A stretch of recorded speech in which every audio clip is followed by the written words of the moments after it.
Hello! So it has been a while since I have filmed. I'm very sorry about my slight silence on the old YouTube. There was a reason I wasn't filming, but thank you for sticking around, those who did. I did see a big drop in my subscriber count, so if you want to kind of recommend my channel to anybody, or if you're not already, please do subscribe because it means a lot. And like I said, I've seen a drop recently. The reason that I wasn't filming was because I was unwell. I haven't had coronavirus. I'm sure that's what you're all thinking given the current state of the world. I had a kidney infection, then I had a very bad flare of eczema, which led to kind of staying in hospital for a night and a lot of blood tests trying to look for underlying problems. I really wasn't feeling myself and having a bit of a bad time for a couple of months really. But I am all better. I've seen a dermatologist, I've got all the treatment I need, and I'm feeling much better, much more like myself. I'm very excited to get back to YouTube. I do talk more about what was going on with me in a recent blog post, so if you want to read that, head over to chloeharris.com. But in this video today, I thought it would be a good idea to discuss things you could do during this period where the world is quite uncertain, soothe any anxiety, or if you need to self-isolate, how to not go entirely bonkers. So I'm going to grab my notes and we will talk through some of my tips. So yeah, everything's a bit uncertain with everyone at the moment, and I guess, yeah, the world feels like a very, very strange place. A lot of people are social distancing or self-isolating or going into quarantine because of the coronavirus. I mean, hopefully that will stop it spreading even more. But yeah, it's very scary times. There's not all that fun, and the world feels very uncertain, and people, especially kind of those more extroverted who are used to going out every day, going to work every day, seeing their friends all the time, might struggle with having to stay at home, which that is essentially what we need to do at the moment. I'm sorry if the reflection on my glasses is bugging you. It's kind of bugging me too, but I need to be able to see. So yeah, here are some things which I think would be good for those who kind of think they might struggle with self-isolating. Make sure you go outside. So you're self-isolating or social distancing, but that doesn't mean you can't go outside. You can still get fresh air, you can still be in nature, you can still go for a walk. I'm pretty sure National Trust have made all their walks free at the moment as well, to encourage people to get outside. Obviously it's really good for your mental health and physical health to get outside. So get outside, go for a walk, go for a wander. Obviously keep a distance from people, don't go shaking hands with everyone you come across. But yeah, you can go outside, you can enjoy the fresh air. So don't think of self-isolation as, oh fuck, I'm stuck in my house, what am I going to do? Outside is an option. If you've got a garden, sit on it. If you've got a balcony, chill on it. If you want to go for a little wander, go for a little wander, but don't go to a crowded area. The next one is exercise. Obviously, if you're at home, you're going to be getting less exercise. Just all those daily things you do and don't really think about, like, I don't know, walking to the tube station, or maybe that exercise class you normally go to, you're not going to. But you can still exercise. There's loads of videos on YouTube.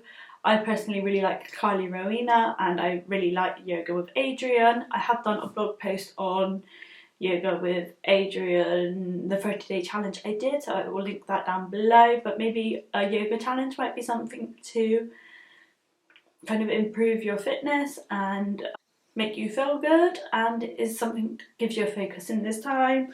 Or if you want to incorporate that into the going outside, go for runs. So I've been doing the Couch to 5k again. I have done it before, but if I haven't been running in a while, what I tend to do is pick it up around halfway through so that I can just build my fitness back up to what it was.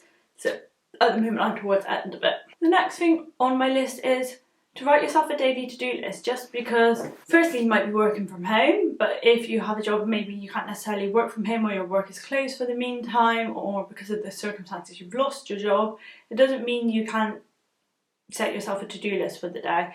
You want a focus for your day so you don't end up spending it in bed doing nothing. So just write a daily to-do list. Just some tasks, can be quite easy ones, it can be anything. And if you want a day watching Netflix, that is absolutely fine. But there's only so long that will stimulate your brain and you won't feel like you're going insane from just watching stuff. So just write yourself a little list. It can include kind of household chores, or it can include friends you want to message or exercises you want to do.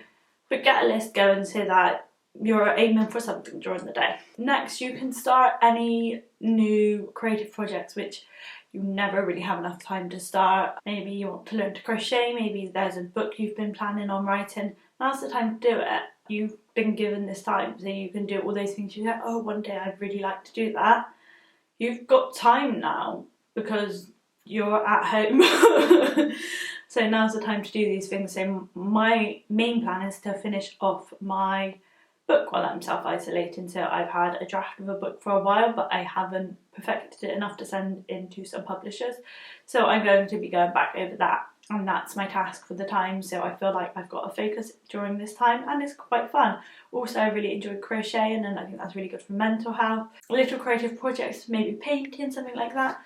They're really fun and they keep your mind stimulated.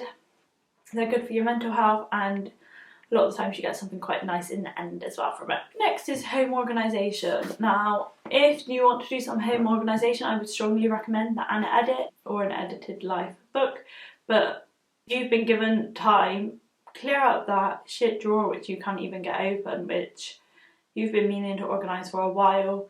Clean out your kitchen cupboards, go through your stuff. You've got time to organise it and make your home kind of a nicer place to be. I personally, I know not everyone's with me on this, but I personally really enjoy organising stuff. I find it's really good for my mind and it feels really productive. So I do spend quite a lot of time organising stuff. I think I drive my boyfriend a bit insane because I'm always trying to reorganise this house. He's like, just let me have my house how it is.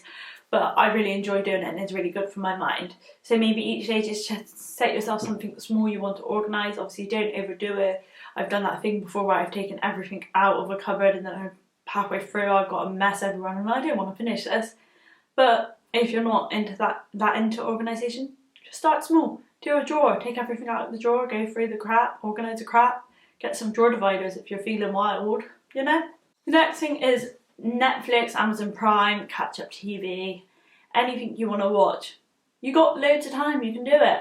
You can binge stuff. Don't binge to the point you go insane, but maybe write yourself a list of all those things that I'll watch that at some point and you can watch it. I like to incorporate that with one of my creative projects. If I'm watching something, I also crochet at the same time, so I don't feel quite so slobby just sat around watching stuff. And now's the time you've got time to binge watch a series you've been planning on binge watching, but don't have your everyday being watch Netflix because it's not that good for the mind. You might go a bit insane if that's all you're doing. But every now and then, why not?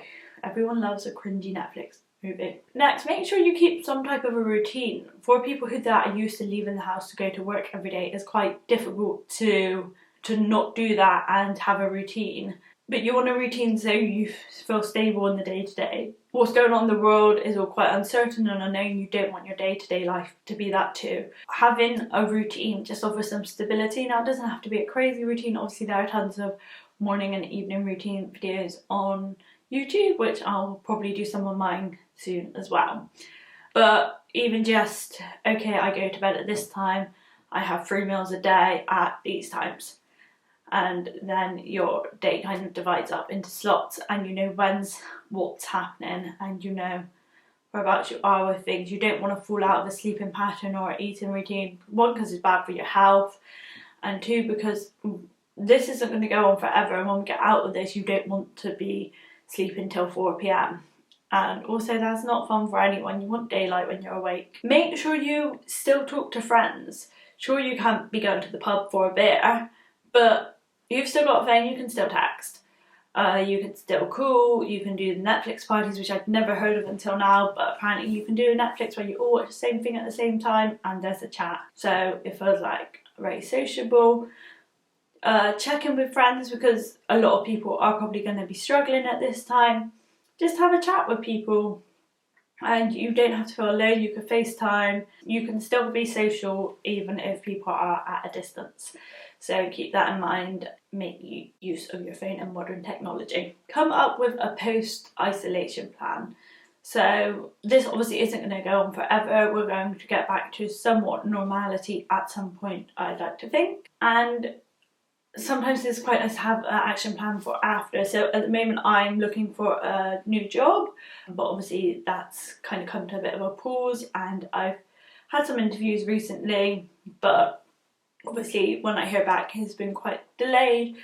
But I'm just been making plans for the future, so I've been kind of thinking about what kind of job I want to go into, what I want from my future, kind of setting myself long-term goals which don't take this into consideration because, as I said, life will go on. Set yourself some goals to do in this time so the time does not feel wasted.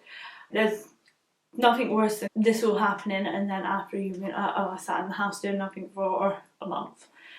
Nobody wants that, so set yourself some goals. So mine is to finish my book, the draft, which I will send off to publishers, but you can have some, maybe you've got a blog, some blog goals, some fitness goals, some reading goals. Obviously you've got more time to read, so you could say, okay, I want to read more books than I normally do, so I'm going to read at least this many books in this period of time. Set yourself some goals, aim for something.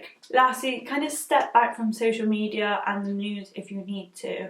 Obviously it's good to keep up to date, it's good to know what's going on in the world, but if you're too consumed in it, it can drive you a bit insane. It's not very good for the mind. I found I went from one extreme to another, to not really looking at it, to being a bit obsessed with looking at it, and both ways I thought, shit, there's got to be a happy balance. You've got to know what's going on in the world, but you can spend all day scrolling social media to see what other people are saying about it. But do take this time to engage in blog content and social media content which isn't about that, because that isn't all that's ever been spoken about in the world. So there are plenty of bloggers and vloggers who are doing what they can, or content creators who are doing what they can to kind of distract at this time and to give some light content or stick to kind of their usual content. So engage in that stuff rather than constant heavy news stuff. Like I said, it's good to be informed, it's good to know that, but know where your limit is, because you don't want to be feeling like crap because you're scared the world's going to end, which is sometimes what it's feeling a bit like at the moment, which isn't nice for anyone. Get your balance with that. Come off of social media, or if you're on it, be very mindful about what you're consuming. Right, I think those are all of my tips. I will also do some be productive from home, work from home tips in a video soon, but if there's any other content you would like to see from me, please let me know. I am very happy to be back and filming again. I would love it if you could subscribe if you're not already, if you could like the video, and also check me out on other platforms. I have Instagram, Pinterest, Facebook, Twitter, all that shiz, and a blog which is chloeharris.com. So yeah, check out all of those. I will be back to posting videos every Sunday. So keep your eyes peeled.